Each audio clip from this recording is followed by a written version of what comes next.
chakra that is related to our connection to the earth.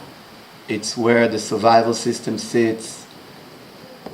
At the base of the root chakra, we find in that model the wild man. The wild man, you guys know more as the shaman, the mentor. I would probably say that in society and civilized world, that's where we are more disconnected from. Our primal instincts, the place that actually want to ravish, they want to fuck, they want to feast, they want to eat, but also want to heal the earth, want to talk to the animals, want to feel the vibration of the trees and the plants. The light part of this, as I said, the light part is the medicine man, the one that is connected to his heart, and instead of raping, is in consent ravishing.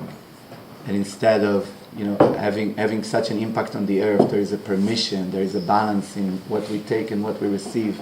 And definitely there is the shadow part of the primal that take and rape and steal and is a savage and is not connected to the impact on the feminine and the earth. The work of a man is to find that spot, where the primal is unleashed enough or have enough space to express, so we're not suppressing this energy.